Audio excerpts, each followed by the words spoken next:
Today, we learned the Raiders plan to move Bruce Irvin to defensive end. Even though Irvin was a pass rusher already, him moving back to D is not a small thing. It changes a lot of things and will have a rippled effect on the defense. Here are my top 5 observations from the move. 1.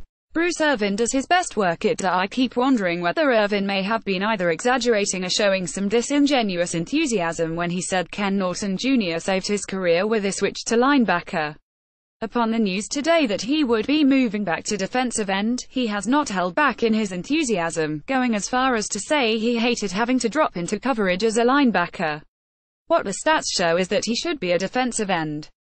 It's his drafted position. He spent his rookie at defensive end and put up a career-high 8.0 sacks despite 0 starts. His first 27 games with the Raiders, he played primarily outside linebacker, putting up 9.5 sacks.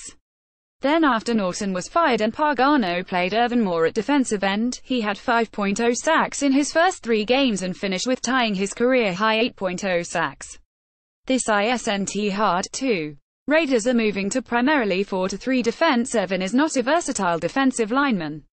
He plays 4-3 defensive end and that's it. So, it would be your standard 4-3 with Khalil Mack at the other D spot with 2 defensive tackles in between and 3 linebackers in coverage. 3. Makes Mario Edwards Jr. a 3-tech DT. Not to say Edwards is the answer to the Raiders' issues finding interior pass rush, I don't think he is, but playing 3-tech DT isn't even a switch of positions for him. He's been the team's 5-tech and 3-tech all this time, depending on the alignment.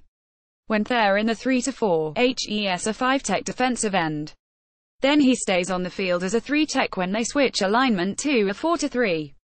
He would just be spending more time with a hand in the dirt defensive end next to him instead of a stand-up outside linebacker.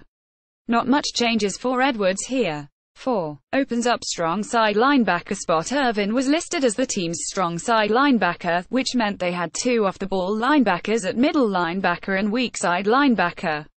A move to defensive end means someone else will be playing the strong side linebacker spot.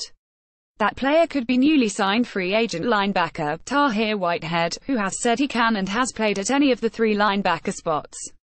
Though it's hard to say for sure at this point. Speaking of versatile linebackers, another option would be the draft, where a player like Tremaine Edmunds could be a fantastic option as a strong side linebacker at most any linebacker spot.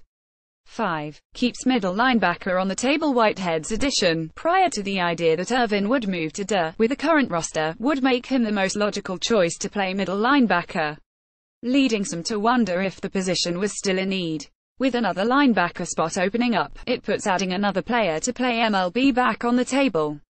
Sitting in the middle of that table is one Natharo Bowman, Raiders' leading tackler in 2017 despite just 10 games with the team, who has yet to be resigned but who is still unsigned by any team, reminding me a lot of Perry Riley Jr. last year. But Bowman is a lot better than Riley. It's not even close. And I liked Riley too. Should Bowman end up signing elsewhere instead, the Raiders will still be in the market for a linebacker in the draft, including, but not limited to, a middle linebacker where they could get Roquan Smith with their top pick.